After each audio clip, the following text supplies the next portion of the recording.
김만배 씨가 이재명 지사의 가장 중요했던 대법원 판결을 전후로 그 대법원 판결에서 이재명 지사를 사실상 살려준 권순일 대법관을 8번 찾아갔다라는 기록을 야당이 입수했습니다. 이 굉장히 중요한 뉴스라 오늘 두 번째 뉴스로 다뤄보겠습니다. 자, 그 전에 앞서서 이 유동규 씨와의 관계, 유동규 씨의 금품 수수 의혹 등에 대해서도 민주당 내부에서도 설전이 이어졌습니다. 들어보시죠.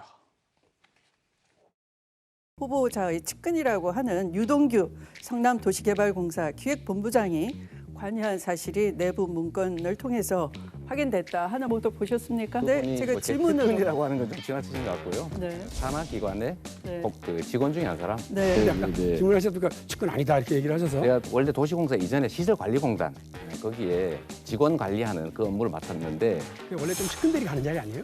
측근이라고 아닌가? 그러면 제 시장 같은 안 해봐서. 경부 산하기관의 무슨 중간 그래요? 간부가 다 측근이면 예. 측근 미어 터지겠죠. 그러니까 혹시 많은 모르는 산하기관의 임원 중에 하나였어요. 제가 어쨌든 관리하는 산하기관의 직원이고 거기서 문제가 생겼으면 제가 당연히 책임져야 됩니다. 어떻게 검찰 소환에 불응했다. 휴대전화를 바깥으로 던졌다. 네. 그런 분들에 대해서 진상규명에 협조하라고 좀 촉구할 수 있습니까? 네, 뭐 연락도 안 되고 관광공사 예산 편성 안 해준다고 그만두고 나가버리고 인연을 끊다시피 한 사람인데 투자하러 가는데 뭐 제 말을 들을지 모르겠습니다만 저희 측근이라고 불리려면 뭐 비서실에 같이 했다든지 돈이라도 대신 뭐 받아서 어떻게 뭐 저를 도와줬다든지 뭐 이런 정도는 돼야지 그 산하기관의 직원 뭐 그거 가지고 자꾸 저한테 뭐라고 하시면 좀 지나치다. 자, 이재명 지사의 대법원 판결 전후로 화천대유의 대주주 김만배 씨가 권순일 대법관을 8번 찾아갔다라는 기록이 나왔다. 어떤 의미일까요? 이 의혹 지금부터 집중적으로 파헤쳐보겠습니다. 대법원 출입 기록을 국민의힘의 전주의 의원실이 입수를 했습니다. 저희 돌직구쇼 멤버죠. 판사 출신의. 자, 2019년 7월 16일부터 2020년 8월 21일까지 이재명 지사 선거법 위반 관련 대법원 무죄 선고 전후 시기, 이재명 지사에겐 가장 중요한 시기, 운명의 갈림길 그 시기, 총 8번 권순일 전 대법관 씨를 방문했다라는 기록이 누가요? 김만배 화천대유 최대 주주가 나왔습니다. 대법원 전원 합의체 회부 다음 날, 무죄 취지 판결 그 다음 날에도 김만배 씨는 권순일 전 대법관을 찾아갔다라고 기록이 되어 있습니다. 전주의 의원은 이 자료를 입수한 전주의 의원은 김만배 씨의 방문 일자를 보니 이 지사 생환 위한 전후 로비라는 합리적 의심이 든다라고 의혹을 제기했고 진중권 전 동양대 교수도 김만배 씨가 중간에서 브로커 역할을 한 것 같다라고 의견을 밝혔습니다.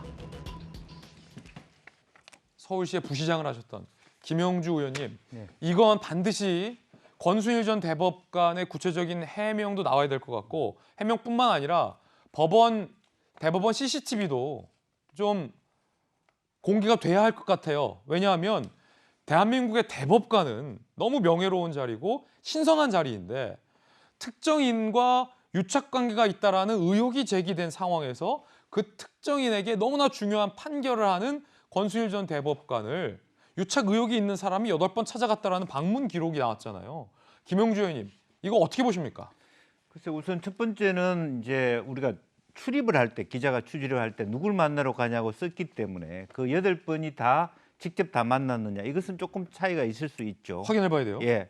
이제 그렇지만 뭐 8번 중에 8번 한 번도 안 만났을 리는 없다라는 부분이고요. 또 결과적으로는 권순일 대법관이 그 뒤에 화천대유에 고문으로 왔기 때문에 실제로 두 사람의 유착 관계는 사실 부정하기 어려운 사항이 있다라고 보는 거예요. 그리고 실제적으로 그 시기 자체가 결과적으로 이재명 지사 판결이 있던 바로 전후였기 때문에 많은 의구심을 받는 것 같고 어쨌든 그것은 권순일 대법관이 1차적으로 그 몇 번 만났고 어떤 얘기를 나눴고 하는 부분에 대한 소명 기회는 분명히 있어야 될 것 같고요. 그리고 그런 부분에 대해서 명확하지 않았을 때 실제로 추가 말하자면 여러 가지 지금 제명으로 다룰 수 있는 것 자체가 결국 사후 수뢰죄에 해당될 수 있는 범위 안에 들어 있는 거거든요. 이제 그런 부분에 대해서 과연 이제 검찰이 직접적인 어떤 조사를 뭐 참고인이든 피해자 조사든